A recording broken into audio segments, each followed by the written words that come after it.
berita yang kadang-kadang tidak pasti itu sebenarnya. Boleh kita bilang saya sebagai orang yang hidup dengan anak-anak terkait dengan kondisi yang seperti sekarang ini COVID, beredar beberapa berita melalui WA yang sumbernya saya kurang tahu yang seperti dari mana, tapi itu masuk kemana-mana dan informasikan bahwa pesantren nanti akan diswab semua.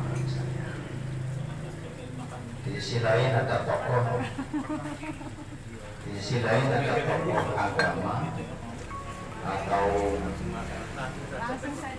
pemuka agama yang mengatakan jika ada petugas yang hendak men-swab kiai dan santri, dijawab saja supaya men-swab lebih dulu pesantren-pesantren Syiah. Pesantren-pesantren Ahlussunnah wal Jamaah menolak. Nah, informasi seperti ini kadang menjadi meresahkan kami sebagai orang yang sehari-hari dengan anak-anak. Terlebih ada beberapa kejadian, apa itu benar apa tidak menurut informasi WA juga, di Jawa Timur sebuah pesantren yang kedatangan petugas di malam hari, bukan waktu jam kerja 12 malam, yang menawarkan swab secara gratis. Yang sebenarnya informasi itu menjadi kecurigaan kita bersama. Benarkah itu adanya? Apakah di Cilacap mungkin juga ada yang seperti itu? Berita-berita itu tidak dikonfirmasi, tidak dinetralisir oleh berita yang benar. Sehingga itu terus terang saja saya, anak-anak, dan sebagian jamaah pengajian mengkhawatirkan jangan-jangan di belakang ini memang ada permainan. Ini pesantren sebagai dihukum dicari kambing hitamnya, disuai biar santri itu semua kena, informasinya kena. Nanti kalau santri pesantren udah kena, kiainya kena, nanti tinggal majelis pengajian, majelis taklim, majelis taklim semua disuai. Jangan-jangan ada permain seperti itu. Sehingga ini di masyarakat hari yang seperti ini menjadi kekhawatiran. Sebenarnya ini merupakan wabah penyakit yang dipolitisir atau dimanfaatkan orang tertentu. Apa memang kondisi yang seperti ini memang nyata apa adanya yang harus kita lihat bersama. Bagaimana ketika timbul fitnah. Nah, ini yang saya harapkan ketika ada WA yang seperti ini, informasi seperti ini masuk dan beredar di kalangan masyarakat banyak. Ini mestinya memang harus ada kantor penetralisir berita yang sekiranya bisa menenangkan masyarakat. Kami terus terang kami kemarin ya dengan orang-orang yang sekeliling saya, apa yang memang sudah waktunya, artinya dulu bertahap pasar yang dipokok-pokok sekarang giliran di mana-mana pesantren dikejar-kejar. Nanti akhirnya orang menjadi masalah. Di sisi lain saya membaca WA, pesantren Nahdlatul Ulama jangan mau diswab sebelum pesantren Sunni atau pesantren Syiah diswab lebih dahulu. Ini jadi akhirnya ini gimana itu dunia seperti ini. Nah, ini yang saya laporkan kepada Bapak Kapolres dan jajarannya, yang berita-berita seperti inilah yang akan membuat resah di masyarakat, terutama kalangan santri. Terima kasih itu saja. Yang disampaikan tentang berita. Untuk berita-berita memang setiap hari dari Cyber Mabes Polri selalu mengeluarkan berita-berita yang dicek kebenarannya ternyata hoax. Nah, biasanya itu sudah ditandai, makanya nanti mungkin ada beberapa berita, nanti biasanya besoknya atau lusanya nanti akan ada berita baru yang mengatakan itu distempel hoax. Salah satu berita hoaxnya adalah yang saya disampaikan tadi tentang akan men-web seluruh pondok pesantren. Namun berita itu bukan berarti tidak benar 100%, karena memang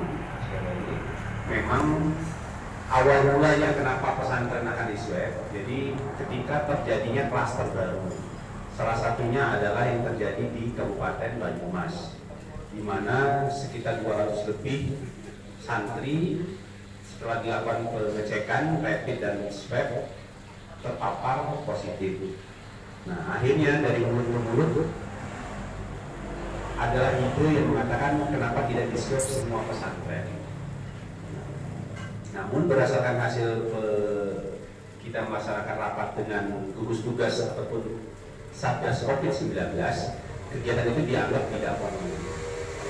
Namun tetap dilakukan protokol kesehatan bagi seluruh pesantren. Jadi mungkin berita itu muncul karena salah satu pondok pesantren di Banyumas memang di-swab massal. Kenapa? Ya karena tadi saya sampaikan ada 200 lebih. Tidak lanjut dari itu adalah pondok pesantren diliburkan, dilakukan karantina mandiri. Beberapa yang dinyatakan reaktif, aktif bisa dikategorikan mendekati positif, dibawa ke rumah sakit untuk dilakukan perawatan.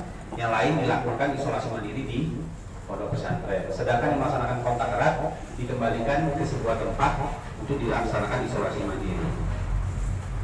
Nah, melihat hal tersebut mungkin beberapa pihak beranggapan bahwa perlunya dilaksanakan swab massal kepada seluruh pondok pesantren. Tapi harus saya bisa pastikan bahwa itu tidak. Terutama saya tidak usah ngomong yang jauh-jauh, terutama untuk di Cilacap. Sampai detik ini karena saya salah satu sebagai wakil ketua, jadi ketua Satgas COVID-19 ada Bapak Bupati, saya salah satu wakil ketua. Nah, pada saat seperti itu pasti kami akan rapat bersama untuk menentukan langkah. Bisa saya pastikan bahwa informasi yang disampaikan itu tidak fokus. Tapi tetap kita akan mengecek. Kemarin untuk di Majenang ada salah satu pesantren yang reaktif. Jadi kita mengambil langkah tegas dengan melakukan pembersihan, penyemprotan di pondok pesantren, dilakukan pemeriksaan untuk seluruh warga pesantren. Kenapa harus diperiksa semua? Karena kita membagi menjadi tiga kelas. Yang pertama reaktif akan dibawa ke rumah sakit, yang kemudian yang kedua terjadi kontak erat tapi tidak ada gejala, kita letakkan di pondok pesantren untuk dilakukan isolasi mandiri.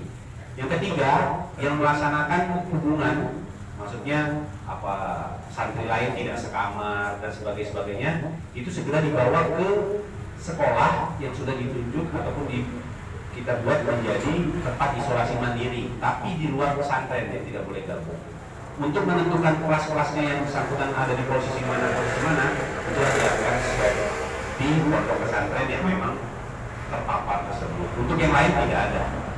Jadi supaya kita tidak semakin blunder, bisa dikatakan di swab Pak, ya betul. Tapi hanya pondok pesantren yang memang ada indikasi reaktif dengan dibuktikan bahwa rapid kemarin ada beberapa orang yang dinyatakan positif. Nah, alhamdulillah saat ini untuk pondok pesantren di Majenang sudah kita bagi 3 tingkatan, dan yang di isolasi mandiri di sekolah yang sudah ditunjuk, alhamdulillah kemarin sudah dilakukan pengecekan, sudah membaik dan tidak ada yang dikatakan positif. Kemudian yang ada di pondok pesantren juga membaik, mungkin akan dilakukan pemeriksaan yang ketiga baru bisa dikatakan aman. Dan yang ada di rumah sakit, alhamdulillah peningkatan untuk imun tubuhnya semakin meningkat dan bisa dikategorikan membaik. Kita berharap semua tidak ada yang terpapar, namun kita tetap harus selalu waspada. Intinya yang ketiga saya sampaikan apa yang disampaikan Mbak Yai tadi, saya bisa katakan itu fokus, yaitu yang akan memecah belah. Karena kita dari pemerintah tidak pernah mau melihat dari segi apa-apa, yang ketika ada sebuah tempat kita akan laksanakan protokol kesehatan. Kita tidak melihat latar belakangnya apa. Yang pasti tujuan kami insya Allah baik, demi kemaslahatan orang banyak, demi keselamatan tempat yang memang sedang kita lakukan. Andaikan di sebuah daerah seperti desa ada beberapa yang dikatakan COVID, seperti salah satunya kemarin di Kecamatan Cimanggu, ada 2 orang pulang dari Jakarta, alasan sakit. Sesampai di sana setelah dilakukan swab, tapi dia tidak langsung melapor. Datang ke sana tidak langsung melapor, bergaul dengan masyarakat sekitar, kemudian drop sakit, pas dicek ternyata positif. Ya yang panik kita selama beberapa hari, 7 hari terakhir, yang bersangkutan bersosialisasi dengan masyarakat, datang ke masjid, kemudian ke pasar, dan semuanya. Akhirnya kita harus mengambil langkah, bisa dikatakan ada PSBB terbatas, dengan cara serumah dengan yang bersangkutan dilakukan swab untuk melakukan pengecekan yang satu rumah, kemudian langsung ditentukan apakah dibawa ke rumah sakit ataukah dilakukan isolasi mandiri di rumah. Tetangga di sekitar radius 200 meter dilakukan rapid test apakah yang bersangkutan kontak erat dan sebagainya, dan langsung dilakukan isolasi mandiri dengan penjagaan dari tim Satgas COVID-19. Untuk yang lain dilakukan penyemprotan massal dengan melibatkan Satgas pencegahan supaya kejadian serupa tidak terulang. Ya, sebenarnya Satgas itu ya itu saya sampaikan tujuannya hanya demi keselamatan orang banyak, kemaslahatan orang banyak. Kadang-kadang diblunder dengan beberapa hoax yang mengakibatkan sepertinya kayaknya ada konspirasi, ada orang-orang tertentu saja dan sebagainya. Sebenarnya tidak ada, semuanya diberlakukan sama. Kalau tidak ada keluhan, tidak ada yang lain-lainnya, ya rasanya tidak perlu dilakukan itu. Karena kalau mau sendiri, mandiri ya silakan. Memang alhamdulillah untuk Cilacap bisa dikategorikan karena beberapa yang terpapar memang banyak yang datang dari luar. Kita ingat waktu kita di Cimanggu yang sempat viral adalah satu travel terkena. Bisa saya ceritakan sedikit, itu adalah ada seorang bekerja di Jakarta, pulang ke rumah menggunakan travel, satu travel isi 8 orang. Dia tidak ngomong dia sakit ataupun yang lain-lain, pulang ke rumah bergaul seperti biasa, 3 hari 4 hari kemudian kakaknya meninggal. Bukan yang bersangkutan, kakaknya meninggal. Padahal kakaknya itu tidak pernah kemana-mana, hanya di rumah saja.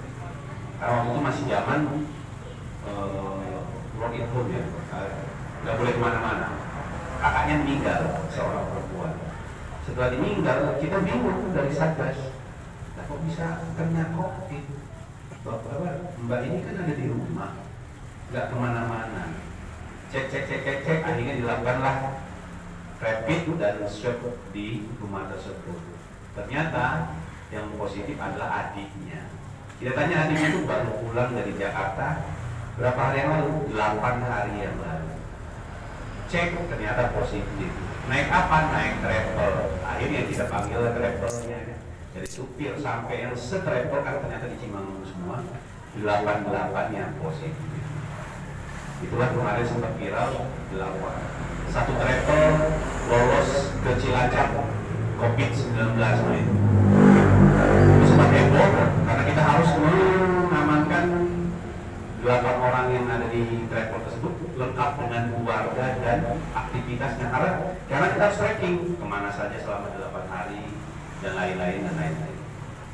Karena itulah pada kesempatan ini saya juga menyampaikan kepada masyarakat, bila ada tamu segera laporkan kepada Satgas. Kita tidak tahu karena kan imun tubuh orang beda-beda. Itulah jaraknya ataupun ngerinya penyakit COVID-19 ini, siapa yang kena, siapa yang kena imbas itu beda-beda. Beda dengan virus lain. Saya contohkan, mohon maaf, virus HIV. Kalau HIV yang berbuatnya dia, yang menanggung akibat dia. Tapi kalau COVID-19 ini, yang kena siapa, yang bisa berdampak beda. Jadi betul-betul harus hati-hati. Dan bisa saya sampaikan berita dari Bayar Jadi Hoax untuk para pesantren tidak perlu resah. Saya memastikan itu tidak terjadi sepanjang memang tidak ada terpapar di wilayah pondok pesantren tersebut. Tapi kalau ada yang terpapar, ya tetap akan dilaksanakan sesuai prosedur protokol kesehatan COVID-19. Itu saja.